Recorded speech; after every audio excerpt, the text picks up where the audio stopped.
Sorry, the tongue was shank August and each. Nach Quantai get now. Is it the Nakotada Chitlonly, Dagots and Shahan Evacuat. Jukrin the gay eventually.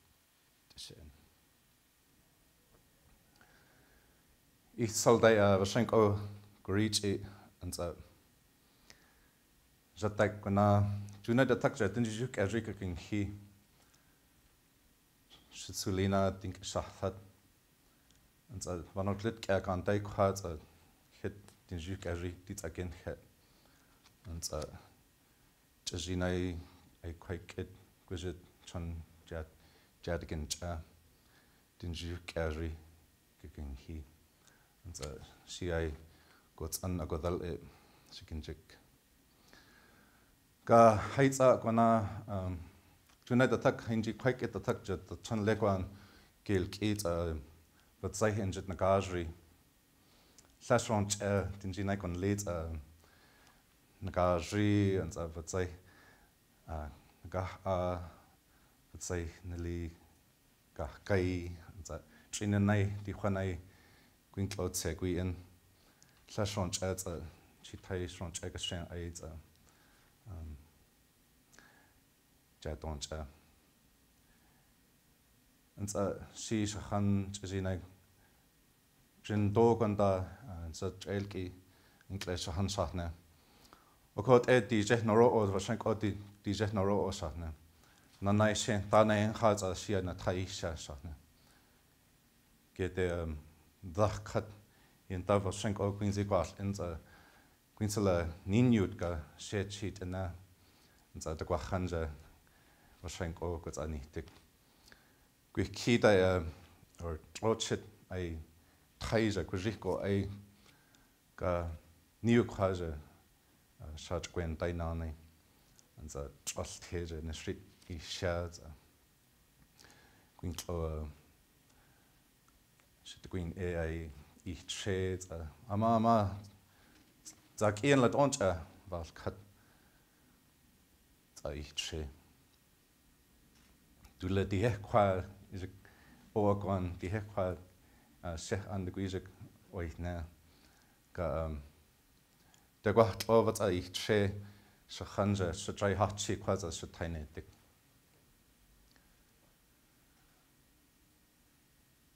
Growing up in Arctic Village in northeast Alaska, when I was small, everyone in the village spoke Gwich'in as their first language, from the very young, the children, on up to the elders. And it was just a really wonderful place to grow up. My grandmother, she raised us along with my mom, and she didn't speak English, so she would just talk to us in Gwich'in. Yell at us or chastise us or do everything in Gwich'in, and you would hear that throughout the village, people speaking the language in everyday situations. And you go to the store, you go to school, anywhere in town, the church, the entire service was in our language, all the hymns, the prayers, the Lord's Prayer. So this is what I grew up with, and I really didn't think at that time that there would be any reason to worry that there would be different, anything different in the future, that we would continue speaking our language.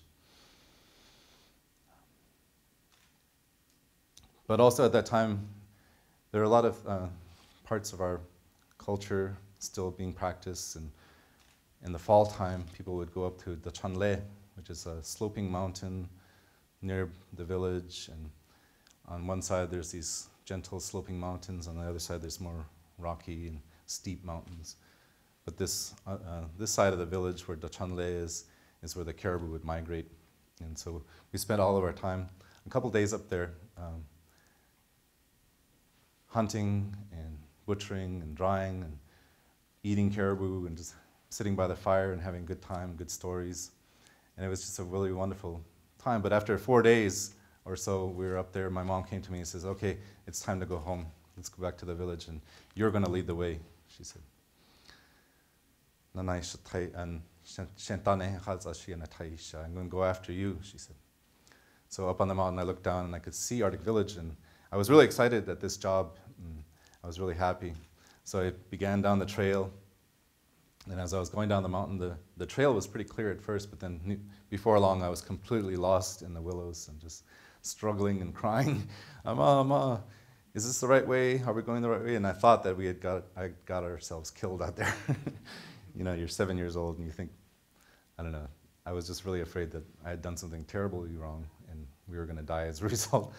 But my mom, no matter how much I cried, how much I pleaded with her, she would just follow me completely silent and not say a word.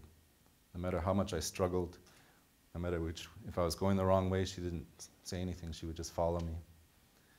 And this was her way of teaching, and it's within our culture and our people.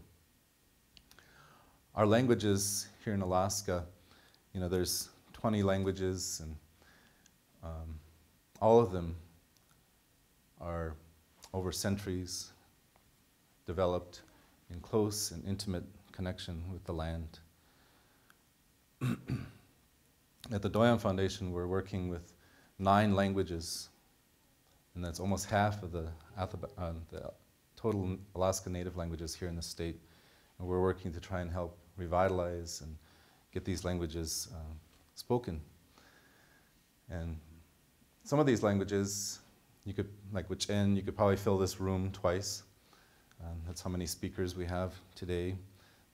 In Alaska, there might be another room or 2 in Canada. Koyukon as well, you could probably fill this room almost twice with the number of speakers of that language. But some of the languages like Han, Holokachuk, Lower Tanana, you might fill a few seats here in the front row. So the situation with the languages is very urgent and of dire importance. And by the way, I wanted to just say a happy Mother Language. It's an international celebration today, February 21st, International Mother Language Day. And so you can, if you tweet, you can go hashtag Mother Language and then hashtag your language. So this morning I hashtagged Wich'en, and I said, I'm very glad and happy and grateful that I speak my language. But that's going on today, so it's very appropriate. But our languages, as I was saying, they're developed in close connection with the land and our way of life and our culture. And really, when you're learning the language, you're learning this whole point of view from the way that our ancestors saw the world. When you look at the sky, for instance, you have the word vitseju. Vitseju means her stomach fat. And it's a certain type of cirrus cloud formations when you look up in the sky. And from our ancestors' perspective, as they looked up, they were looking at the sky within the mother's stomach, right? Within the mother's womb, our Mother Earth, looking up at her stomach fat. Also, when they see willow buds in the spring popping up, they say, that's the fat for rabbits and ptarmigan and other small creatures. So as you're learning the language, you're just accessing a wealth of knowledge and experience and connection with the land. This is Alaska. This is a land that our people have inhabited for a long, long time. And our languages embody a lot of knowledge and understanding about the world. It's very intimate. So, when we look at the 9 languages in the Doyon region, the one thing that is an advantage for us at the Doyon Foundation is that they are all Athabascan languages. And so there are differences between them. They're distinct languages. I can't just go and have a natural conversation very easily with someone from another of those 9 languages. But the way I look at it is, if you look at a stand of aspen trees, it looks like there's hundreds of trees, but really it's one tree. The aspen, they shoot out their roots, the roots radiate out and the shoots come up. And that whole stand of aspen trees is like one. And this is the way I see our 9 languages here in the interior of Alaska. Some of our battles that we fight in revitalizing the languages, sometimes They're of the legal nature. 2 years ago, I gave a deposition in a lawsuit against the State Division of Elections. It was Mike Toyakuk of, I think he was from Manicodic, but a smaller Yupik dialect. They had been providing language support to Central Yupik, but there were other dialects as well. So the Gwich'in, we joined that lawsuit, and Sharon Gleason, the judge, agreed that the State Division of Elections should provide language support for Gwich'in as well as Yupik, that they do also for Tagalog and Spanish already. But it's a great thing, you know. I think that there are some things that are changing, you know. When Governor Sean Parnell signed the official languages bill and made all 20 Alaska Native languages official languages of the state, I think that's just something that's, it's a symbol, but a very important one, you know, and it's this wonderful thing that our leaders here in this state have done, and I think it's something that all Alaskans can be proud of. And similar to Elizabeth Paradovich, which we just celebrated yesterday, you know, she stood up for civil rights and for non-discrimination. We were 20 years ahead of the rest of the U.S. in that regard, 1945. So it's another thing I think Alaska could be proud of. And it's also like a call to us about rethinking what is our attitude and belief about the native languages of this land. And even for our own people, what do we think about our language? Do we say, Gwich'in is the hardest language in the world to learn? Is that true? Do we just hear it so often that we believe it? Is it really the hardest language in the world? Some might say, yeah, but learning any language is difficult. Another aspect I think it's important to consider is like whose responsibility is revitalization of our Alaska Native languages? Is it the school's responsibility? Is it the state? Is it the university? Is it our communities?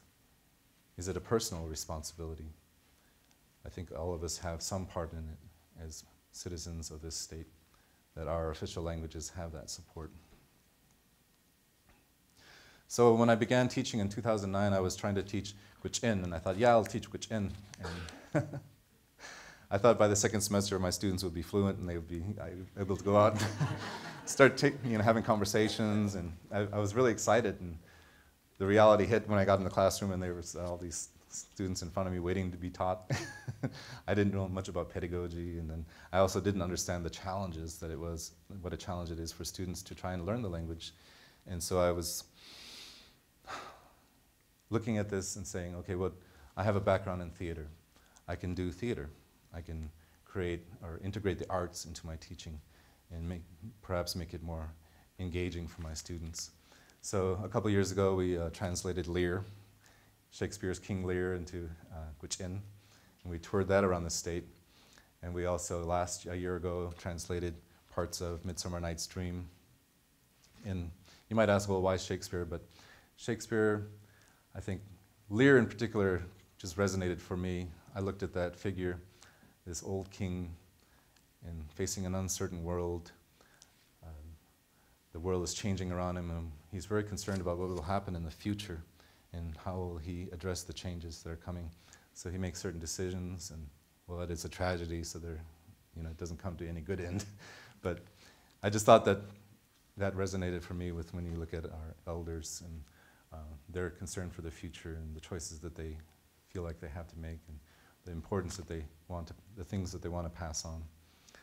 And then with Midsummer Nights, it was just we didn't even provide subtitles for that production. It just made sense that these fairy folk, Oberon and Titania, would just speak another language, and it just made sense for the audience. We didn't have to translate it at all. But we also, at the Doyon Foundation, are involved in creating online language lessons with our partners, Transparent Language Online, and creating YouTube videos and making classroom learning available through workshops with a Wear Your Keys method. So there's a lot of different strategies we're using to try and revitalize these languages, and it's just something that I feel really blessed and honored to be a part of, and it's something that's very close to my heart and to our people.